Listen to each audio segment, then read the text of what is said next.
ये NCERT class 6 geography का chapter 1 है। टॉपिक है the earth in the solar system. जब हम सूर्यास्त के बाद आकाश में देखते हैं तो हमें एक या दो स्टार दिखता है।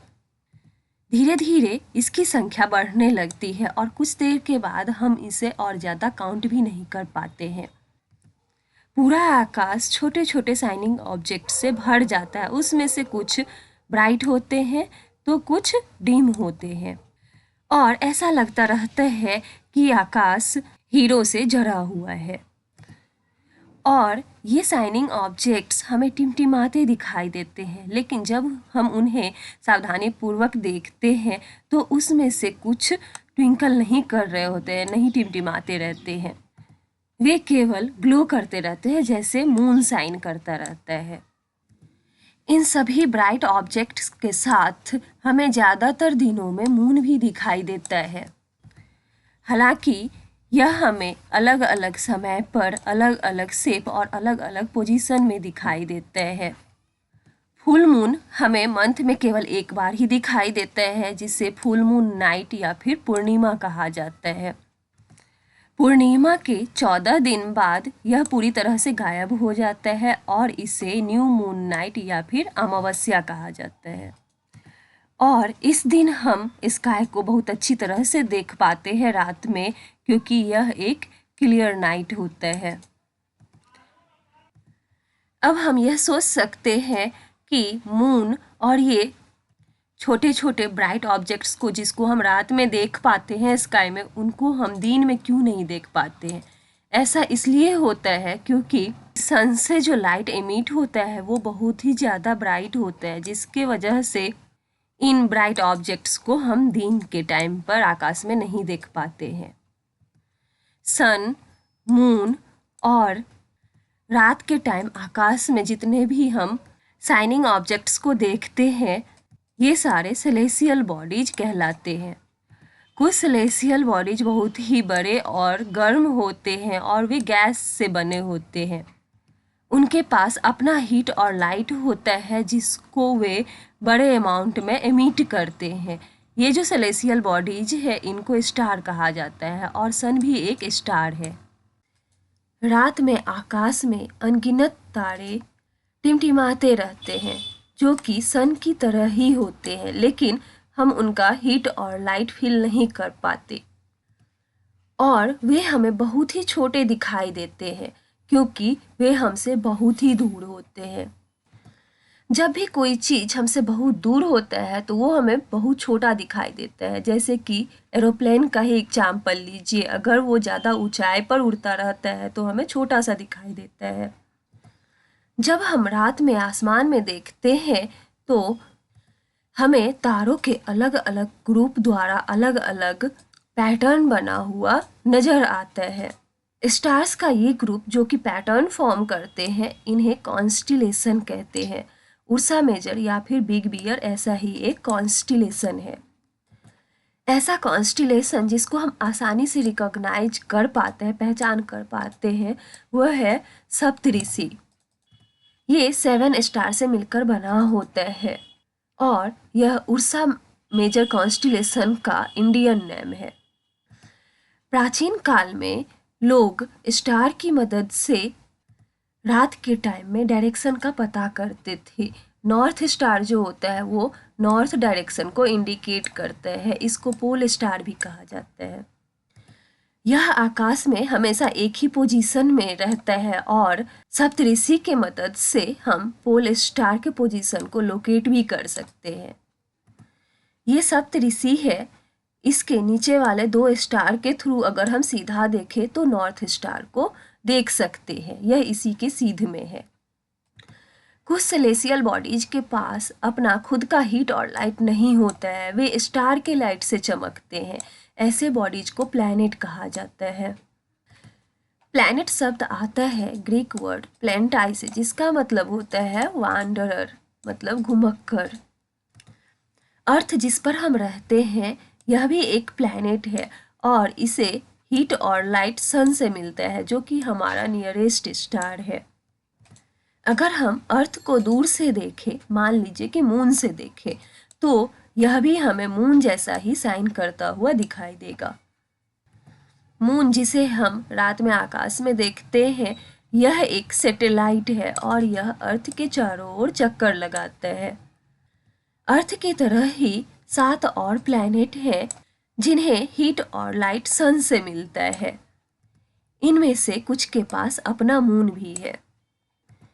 यहाँ पर इंटरेस्टिंग फैक्ट दिया गया है कि जुपिटर, सैटर्न और यूरेनस के चारों ओर रिंग बने होते हैं, छल्ले बने होते हैं, जो कि स्मॉल डेब्रिस का बेल्ट होता है। डेब्रिस का मतलब होता है मलबा, और ये डेब्रिस बना होता है आइस, रॉक्स और डस्ट पार्टिकल्स से। इस रिंग को पावरफुल टेलीस्कोप की मदद से अर्थ से देखा जा सकता है। अब है द सोलर सिस्टम। हमारा जो सोलर सिस्टम है वो सन, 8 प्लैनेट्स, सैटेलाइट और कुछ और भी सेलेस्टियल बॉडीज है जैसे कि एस्ट्रॉयड और मेटॉयड, इन सब से मिलकर बना हुआ है। हम अक्सर इसे सोलर फैमिली कहते हैं जिसका हेड सन होता है। पहले जानते हैं सन के बारे में। यह सोलर सिस्टम के सेंटर में है और बहुत ही गर्म गैसेस से मिलकर बना हुआ है। यह पुलिंग फोर्स प्रोवाइड करता है जिसे ग्रेविटेशनल फोर्स भी कहते हैं, जो पूरे सोलर सिस्टम को बांध के रखता है। सन सोलर सिस्टम के लिए हीट और लाइट का अल्टीमेट सोर्स है। मतलब जितने भी सेलेस्टियल बॉडीज है सोलर सिस्टम में, सबको हीट और लाइट सन से ही मिलता है। इसका हीट हमें फील नहीं होता है क्योंकि भले ही ये हमारा सबसे नज़दीकी स्टार है, लेकिन फिर भी बहुत दूर है। यह अर्थ से लगभग 150 मिलियन किलोमीटर दूर है।